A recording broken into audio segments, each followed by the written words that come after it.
नमस्कार मित्रांनो, स्वागत आहे तुमचं आजच्या या डेटाच्या अनालिसिस व्हिडिओमध्ये. तर मित्रांनो, आज होती एक्सपायरी.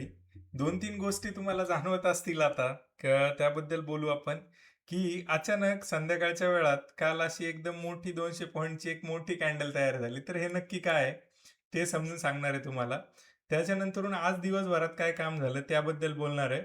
काही असे पॅटर्न की जे कॉमन असतात, ओके. तर त्याची मी 2 उदाहरणं तुम्हाला पाठवली होती. त्याबद्दल आपण बोलू, की नक्की असं का होतं? अल्गोच काय असतात? त्याबद्दल मी थोडंसं मागच्या काही व्हिडिओजमध्ये बोलत आलोय. तर मित्रांनो, मोठे प्लेयर जे आहेत ना, काही pre define, pre set game करत असतात. ओके. मी कालच्या व्हिडिओमध्ये तुम्हाला बोललो, की डेटा जरी थोडासा असा कॉन्झर्व्हेटिव्ह आणि पॉझिटिव्ह साईडला आलेला असला, तरी तो कॉन्फिडन्स वाटत नाहीये, की ते मार्केट पॉझिटिव्ह आहे. ओके. तर आज आपल्याला तेच बघायला मिळालं. जरी हा डेटा थोडासा पॉझिटिव्ह साईडला काल आला होता, तर मी क्लिअरली सांगितलं होतं, की तो कॉन्फिडन्स पाहिजे. तो अजून मला नाहीये. ओके. आज मार्केटमध्ये काम थोडंसं निगेटिव्ह साईडला साइडवेज टू निगेटिव्ह निगेटिव्ह होत गेलं. ओके. सो ओव्हरऑल जो मोटिव्ह आहे मोठ्या प्लेअरचा, तो स्टील निगेटिव्ह साईडलाच आहे. त्यामुळे अग्रेसिव्ह होण्याची कोणी काही घाई करू नका. तुम्हाला एक गोष्ट जाणवत असेल, इव्हन स्टॉक्समध्ये सुद्धा व्हॉल्यूम जे आहे ना, ते मिसिंग आहे. Volume in the sense participation. Participation काय आहे? लोक जे रिटेल लोक येतात ना, जे इंट्राडे बाय सेल करतात किंवा लॉंग टर्मचे इन्व्हेस्टमेंट करतात, ते लोक सगळे आणि सगळे बऱ्यापैकी कॉन्झर्वेटिव्ह झालेले आहेत. ज्या एक्सपायरीला इथे 35-40 लाखाच्या पोझिशन असतात, तिथे 28 लाखापर्यंत हे आलेले आहे. तर हे जे आहे ते थोडंसं कमी पार्टिसिपेशनचं लक्षण आहे. आज दिवसभरात जे झाले ते बघूया आपण. एक्सपायरी होती. एक्सपायरीचा जो डेटा आहे, तो आता 8 लाख पोझिशन जे आहेत ते शिल्लक आहेत. ओके.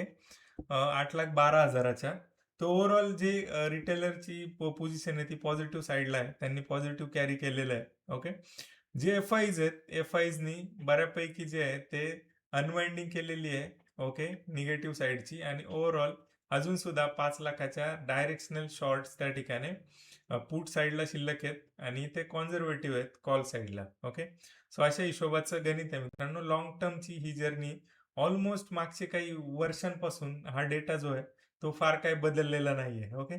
सो अग्रेसिव्ह आणि जो पॅनिक आहे तो सध्या कमी जरी असला तरी ओव्हरऑल ट्रेंड निगेटिव्ह साईडला आहे. ओके. एक्सपायरी नंतरचा जो डेटा असतो थोडासा तो इमॅच्युअर डेटा असतो. त्यामुळे ह्या डेटाकडे बघताना थोडंसं आपण बारकाईने बघितलं पाहिजे. कारण रिटेलरची जी नॅचरल डायरेक्शन आहे ना, ती पॉझिटिव्ह डायरेक्शन आहे आणि त्यावेळी काय होतं, इमॅच्युअर डेटा असल्यानं ह्यांची संख्या कमी आहे. हे यांना अपोज करत नाहीत. ओके. बघा इथं कंपॅरिझन केलं तर इथं 5 लाख आणि हे 18 लाख. ऑलमोस्ट 3-4 पट जे आहेत ते रिटेलर आहेत कंपेअर टू एफ-आयज आणि यांच्या पण ॲटलीस्ट 2-3 पट आहेत. तर हे जे आहेत ना, हे अपोज नाही करत सुरुवातीला आणि यांना काय करायचं असतं, सुरुवातीचे 2-3 दिवस मोठ्या पोझिशन रुचवायच्या असतात आणि एक ॲव्हरेज पॉईंट आणून आपलं पोझिशन क्लोज करून हळूहळू वाइंड अप करून पॉझिटिव्ह इन्कम त्याच्यातून घेऊन जायचा असतो. तर अशा हिशोबाने आहे.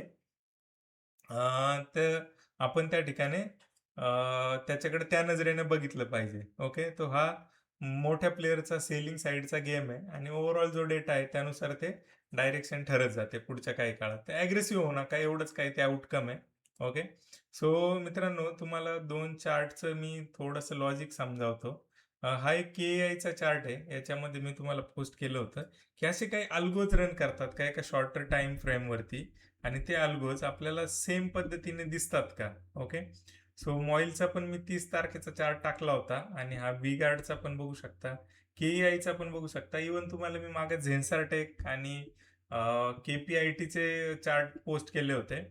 ओके. तर हे जे चार्ट आहेत हे ऑलमोस्ट सेम, सेम, सेम त्या ठिकाणी होण्याचा प्रयत्न होतो. सेम इन द सेन्स अशा पद्धतीने मार्केट सकाळी वरती नेलं, थोडं खाली-खाली आणलं आणि आपण काय त्याला म्हणूया, अशा पद्धतीचा जो पॅटर्न आहे, वरती नेऊन थोडंसं खाली आणून, पुन्हा थोड्याशा एका लेव्हलला नेऊन पुन्हा एक निगेटिव्ह डायरेक्शन. तर इथपर्यंतचा जो पॅटर्न आहे, तुम्ही ह्याला फाइंड आउट करा. इथपर्यंतचं हे बघा. नंतर जे झालं, थोडेसे काही चेंजेस आलेले आहेत. इव्हन याच्यामध्ये पण आलेले आहेत. ओके. तो हा आहे के-ई-आयचा. के-ई-आयचा चार्ट आहे आजचा. ओके. मी तुम्हाला झेन्सर सॉरी आपला याचा मॉईलचा जुना चार्ट दाखवतोय. ओके. मॉईलचा 30 तारखेचा चार्ट दाखवतो तुम्हाला. सेम पॅटर्न बघायला भेटेल. की वरती नेऊन अशा पद्धतीने त्या ठिकाणी हे होतं. ओके, वरती नेला थोडासा खाली आणला, पुन्हा वरती नेला आणि पुन्हा खाली आला. आता तुम्ही म्हणाल हे तर कॉमन आहे, हे होऊ शकतं इतरांमध्ये पण. तर मित्रांनो, हा इत्तेफाक नाहीये किंवा हा काही योगायोग नाहीये कुठला. हे जे आहे हे अल्गोनी सेट केलेले प्रोग्राम आहे, हे प्री डिफाईन्ड प्रोग्राम आहेत. ओके, हे कोण करतं, का करतं, यांचा मोटिव्ह काय आहे. ओके, तर हे आपल्याला समजून घेण्याचा प्रयत्न करायचा आहे. व्ही गार्डमध्ये पण अशाच पद्धतीचे हे अल्गोज रन झालेले बघितलेले आहेत आपण. ओके, तर हे बॅकग्राऊंडला कोणीतरी करत असतं आणि ते प्री डिफाईन्ड प्रोग्राम असतात. कधी कधी एकदम वरती नेऊन खाली आपटायचं काम ते करत असतात. ओके, हे पण बघा तुम्ही. हा हा जो पॅटर्न आहे हा पण सेम त्याच प्रकारातला पॅटर्न आहे. एकदम सेम किंवा एकदम त्याच याने नाही होणार, पण जो ज्यांनी काम केलंय ना तो एकच आहे. ओके, तो एकच आहे आणि त्या तो कोण आहे, काय आहे, ते का करतात असं, ते मी तुम्हाला सांगेल. ओके, सो आता त्यानंतरून एक आजचं एक फार छान ट्रेड मिळाला आपल्याला. ओके, स्पोर्ट्स किंग वरती. तर ह्याच्यात काय झालं होतं की आपण याला एवढा शॉर्ट कॅरी केला, एवढा भरपूर वेळ त्याला आपण कॅरी केला आणि ह्याला वरतून खालीच काय यायचं होतं. ओके, सो हे जे गणित आहे ते तुम्हाला अल्गो सांगेल. अल्गोने हे सेट केलेले मोठ्या लोकांनी प्री डिफाईन्ड प्रोग्राम येते, तर अशा हिशोबाचं गणित आहे मित्रांनो. ऑलमोस्ट 226-27 पासून आपण त्याला हे केला, सेल केला होता आणि तिथून इथपर्यंतची जर्नी 217 पर्यंतची जर्नी लोएस्ट साईडला बघायला मिळाली. ओके, तर साधारण 218-50 वगैरेच्या आसपास आपण त्याला क्लोज केला. एवढ्या छोट्याशा स्टॉकवरती हा कुठला आहे, काय नाव तुम्हाला माहित नाही, मी फर्स्ट टाइम ऐकतोय, पण जो अल्गोनी काम केलेलं आहे ते आपल्याला बघायला मिळतं. राईट, सो मित्रांनो, मार्केटकडे फक्त सपोर्ट रेजिस्टन्सच्या नजरेने नका बघू, असं मला याच्यातून तुम्हाला सांगायचंय की हे जे पण आहे हे कोणीतरी घडवलंय. ओके, मार्केटचं पण तसंच असतंय. इथे पण कॉल पुट वगैरे करत बसू आपण. मोठे लोक सायकोलॉजी आणि मोठे मोठे काय त्याला म्हणतोय जेन स्ट्रीट आपल्या माइंडचं अनालिसिस करून त्याच्यावर ते सगळा कार्यक्रम करून आपण कसं कॉल घेऊ, कसं पुट घेऊ, कसं रेड रेड कॅन्डल आलं की आपल्याला ते सेल. आता हे जे दिसतंय ना तुम्हाला, हे पण एकदम प्री डिफाईन्ड प्रोग्राम्स आहेत. हळूहळू हळूहळू पण हे कोणी केलं हे ओव्हरऑल आता आपल्याला सांगणं अवघड आहे. ऍटलिस्ट निफ्टीच्या केसमध्ये ओव्हरऑल डेटाचं अनालिसिस आपण करतो, पण स्टॉकवरती पर्टिक्युलर नावं सुद्धा आपल्याला समजतात की कुठल्या ॲव्हरेज प्राइसला घेतलं, काय झालं वगैरे वगैरे. ओके, सो अजूनही इंडियाची स्टोरी किंवा ओव्हरऑल जी ग्लोबल स्टोरी आहे ती काय क्लिअर झालेली नाही आहे. तर सध्या तरी अवॉइड, एवढंच मी सांगेल. लॉंग टर्मची काही इन्व्हेस्टमेंट असेल तर थांबा. ओके, मी वॉर्न करेल, मी तुम्हाला अवेअर करेल, ज्यावेळी इन व्हायचे त्यावेळी इन व्हा.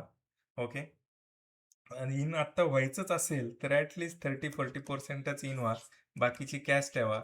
ओके, ज्यावेळी चांगले मोके येतील त्यावेळी फार मॅजिक बघायला भेटते. इंट्राडेमध्ये पण 20%चे अप्पर सर्किट मारतात, ते आता थोडंसं मिसिंग आहे, पार्टिसिपेशनच मिसिंग आहे. ज्यावेळी तसे काही येतील तर फार मजा त्या ठिकाणी आपल्याला येत असते. राईट, सो थांबूया. फार वेळ घेत नाही आजच्या व्हिडिओमध्ये. डेटा ओव्हरऑल त्यांनी थोडासा जे मोटिव्ह आहे ते निगेटिव्ह साईडला सोडून गेलेले आहेत. Okay, thank you. थांबूया आजच्या या व्हिडिओमध्ये.